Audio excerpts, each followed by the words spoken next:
Hello and welcome. It's another tarot video, and following on from my current obsession with the Tarot de Marseille and the historical decks, I've had a bit of a spending splurge, and I spontaneously pressed the buy now button and purchased a Spanish tarot. I was curious, it looked good on video. I liked a lot of features, and here it is. Here's the box.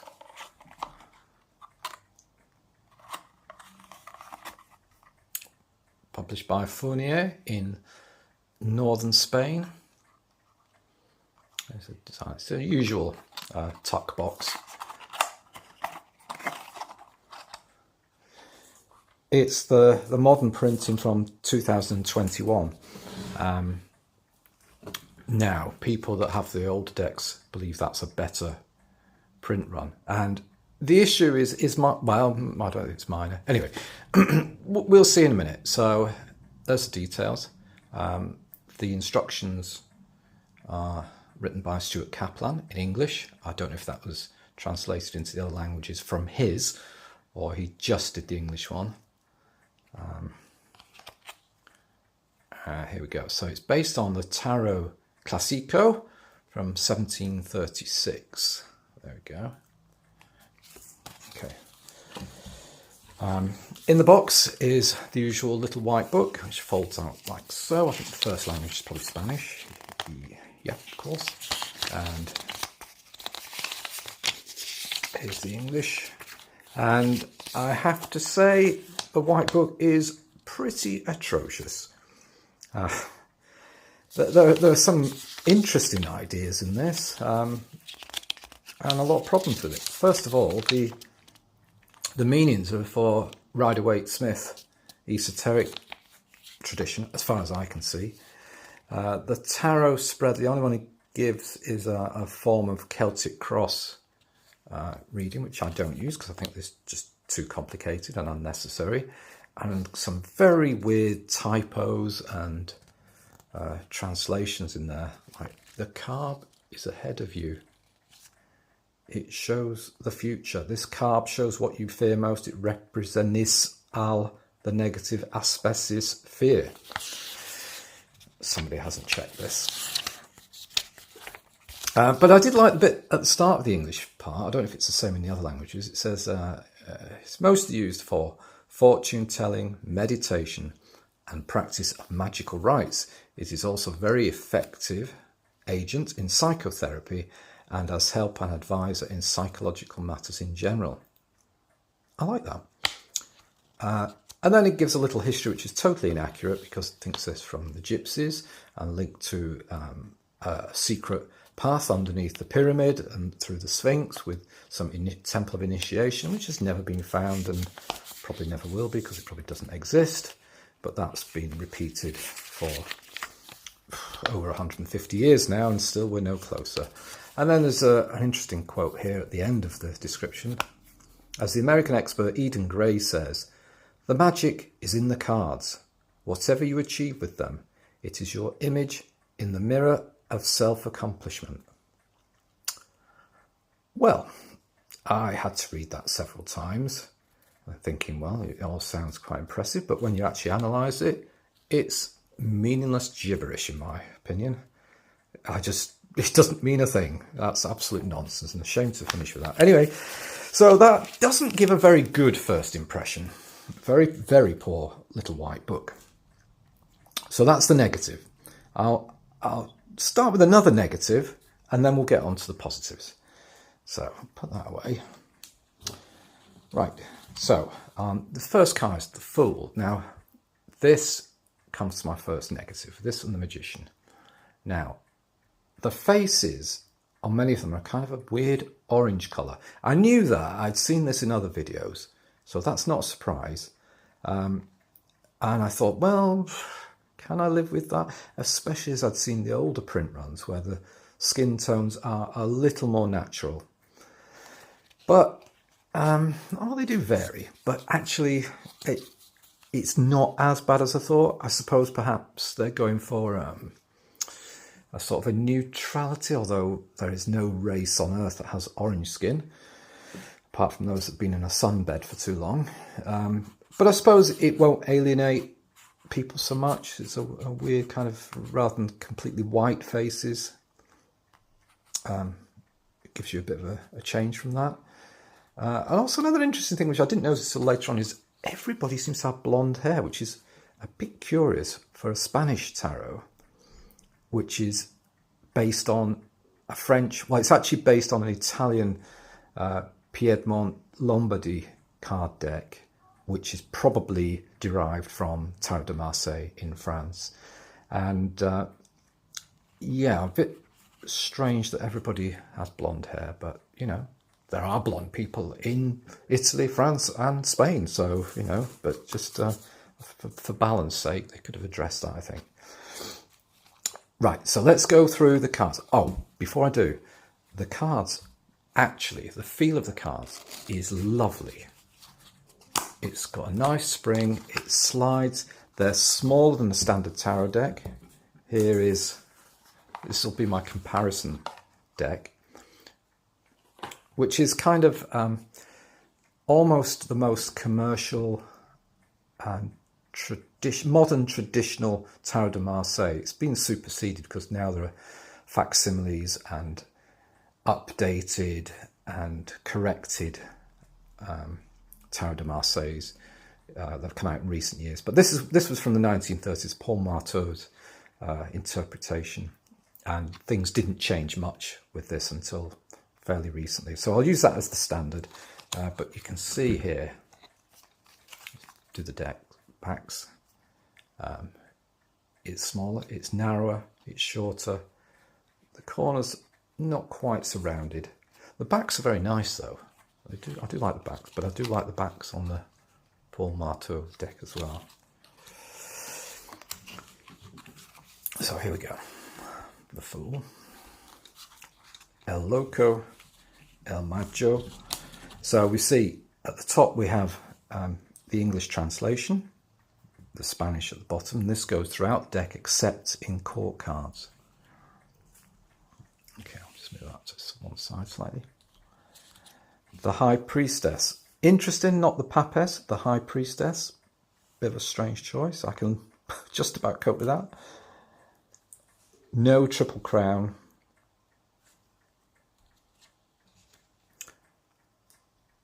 The Empress, who has quite a nice face. She has white eyes. Not all of them do. Some of them, the eyes are not white with pupils, and some of them they are. So they do vary. The faces vary too, like this Fool. The focus isn't very good. The light is terrible today. It's a very dull, dreary day. I've got all the lights on, but it's not really helping tremendously. Plain white or cream backgrounds, which are quite nice. I'm not a fan of coloured backgrounds. I find it detracts a bit, and you don't get the same full impact of the images. So we'll go up to the High Priest, they call it, not the Pope. Again, he doesn't have a triple crown or a triple mitre or a shepherd's crook. So again, some interesting choices. Let's compare this with the more standardised Marseille deck. Actually, let's put him here. So, as you see, it's just in French, very white cards. I'll do something about that reflection, hang on. Oh, gosh, the light is so bad. There we go.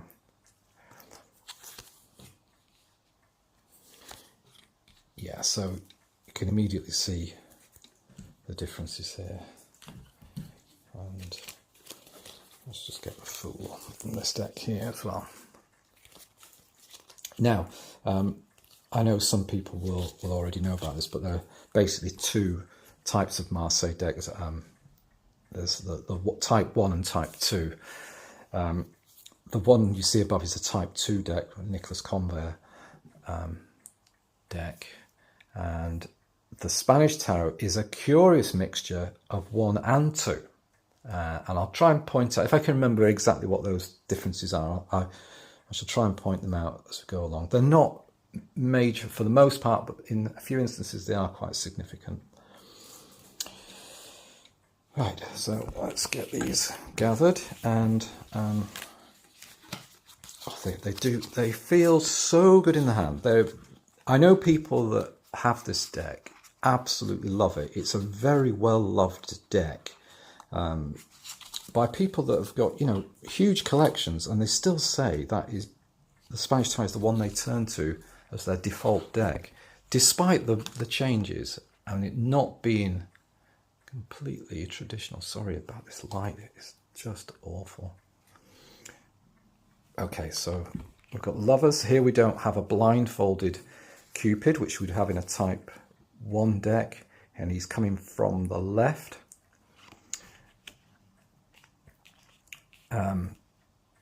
The Chariot has got a scalloped edge at the top, and the horse is the same colour, but you don't see the hind legs, which is common.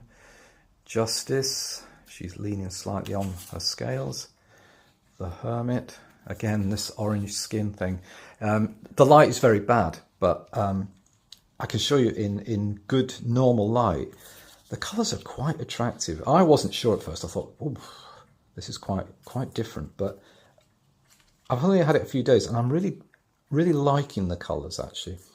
Strength card is very strange. Not much detail in the lion. You can't really see the mouth. You can't really see what's going on. But she has a lovely face, lovely expression.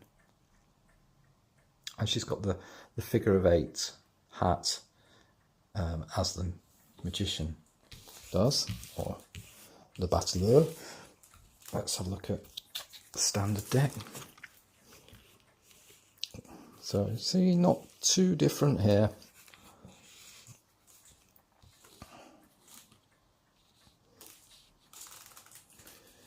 Okay, so that's we're coming up to just past the middle of the major trumps now.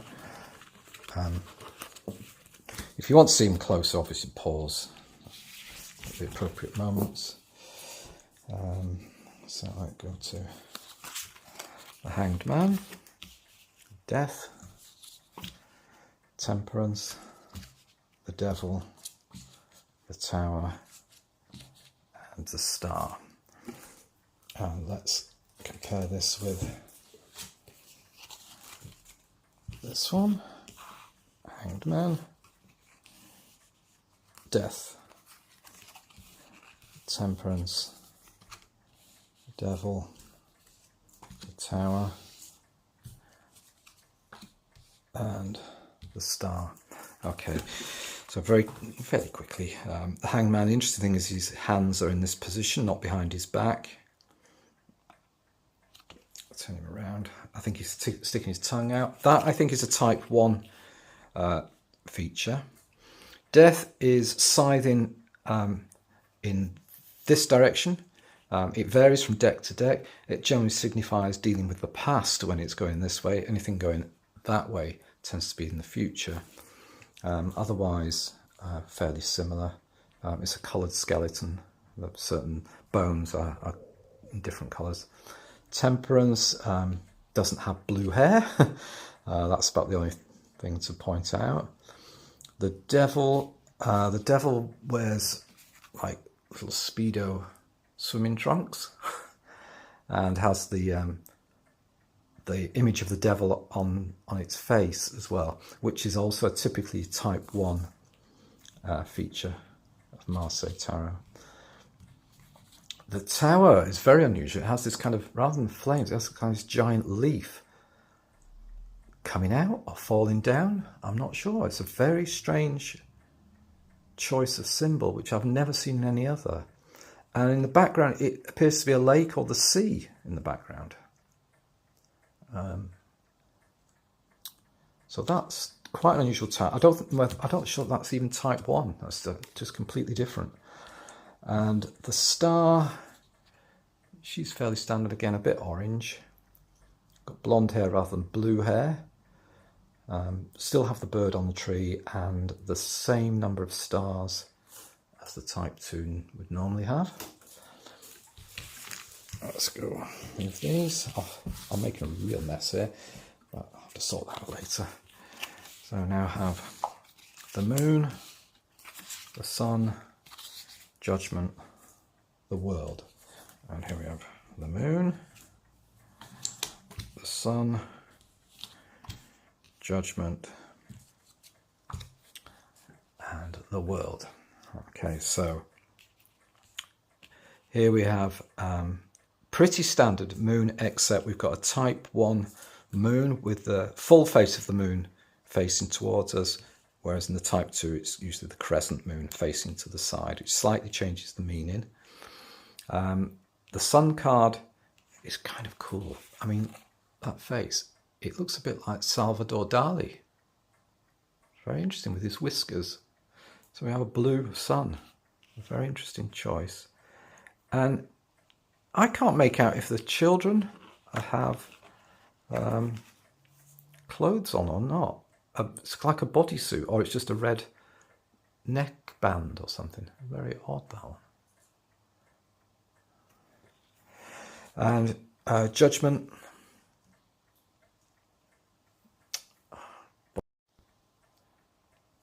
Yeah. And judgment is fairly standard. I love her face though. It's a great face. And the angel has a nice, more modern face, I think. And the world card, again, she's quite orange. And it's a type 1 world, rather than the sash over her shoulder, holding with one hand down. You can't see her right hand. The left hand doesn't touch the wreath, and she's wearing this kind of leaf bikini. Some people suggested that it could be androgynous. It's almost more Christ-like, apart from having breasts. It's another ambiguous card. Okay. So the pip cards next. Now, the pip cards, I think, are one of the strongest points of this deck, and one reason I really love it. The colours of the pips, beautiful. The greens and orange and sort of amber colour. It's absolutely beautiful, I think.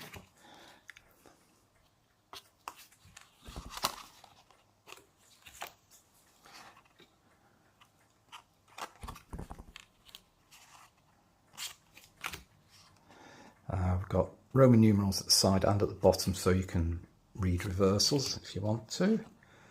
That's a beautiful colour here, so a lavender colour.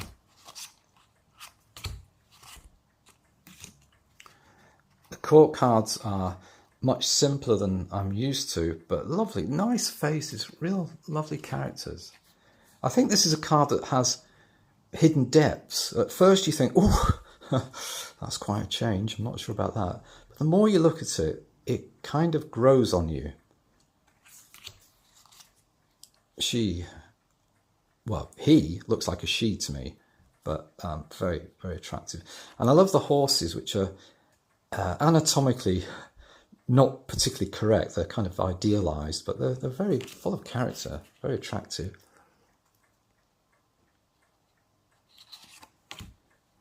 That's a great king. I love his throne, which seems to only be touching the ground on one side. Otherwise, it seems to float, half float in the air.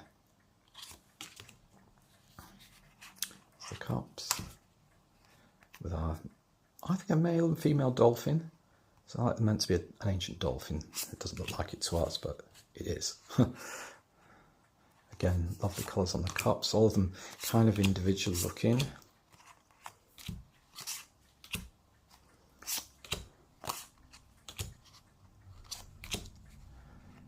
And here's a knave of cups. Now you notice once we get to the court cards, it only gives the Spanish name. There's no English at the top. I've no idea why that is. Maybe they just forgot. I'm surprised they put the English in the first place, but anyway, they did. I don't think it's necessary, but they did.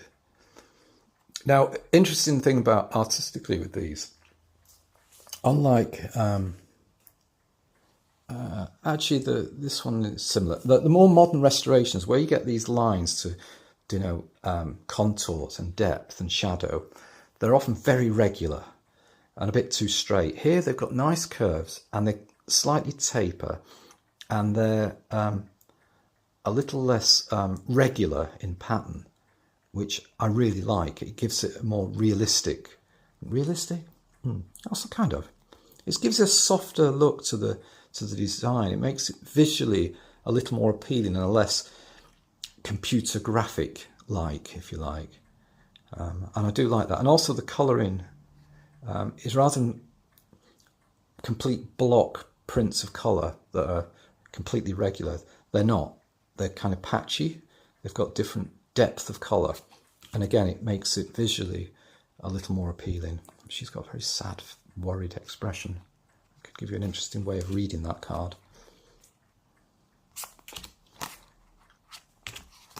The colours of these swords are gorgeous. They're kind of purpley violet colour, very nice. Shame about that. I really wish card makers wouldn't do that. Fortunately, it's only on this card. It only appears once, but really, do you need to do that? They did it on the old ones, but they kind of did it in a more subtle way as part of the design, which is like usually on the Two of Coins. So I can live with that, and sometimes the Two of Cups as well. But that's a bit off-putting. And yep, nice knave, knight, great Queen of Swords.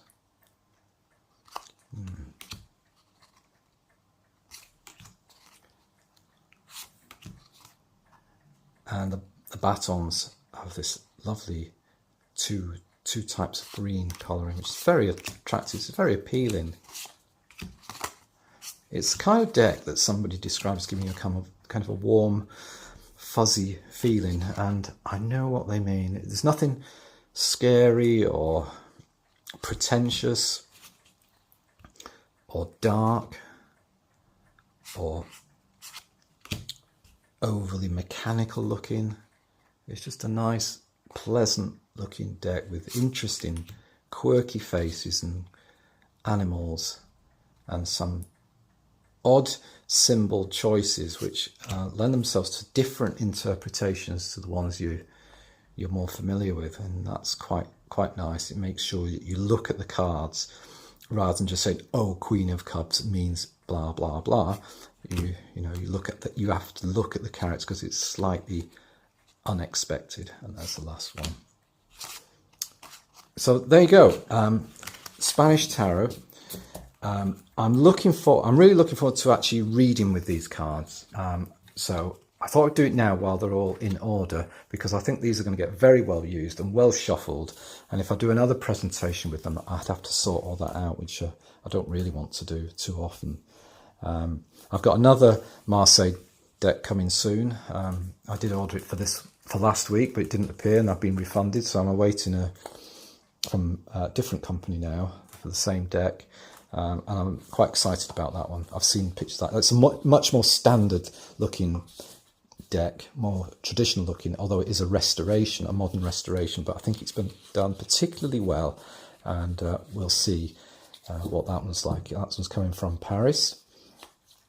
And I'm just hoping that the cardstock is as good as this Spanish Tarot cardstock from Fournier, which is really, really nice. It's just my kind of perfect size and thin but not cheap looking, not too thin.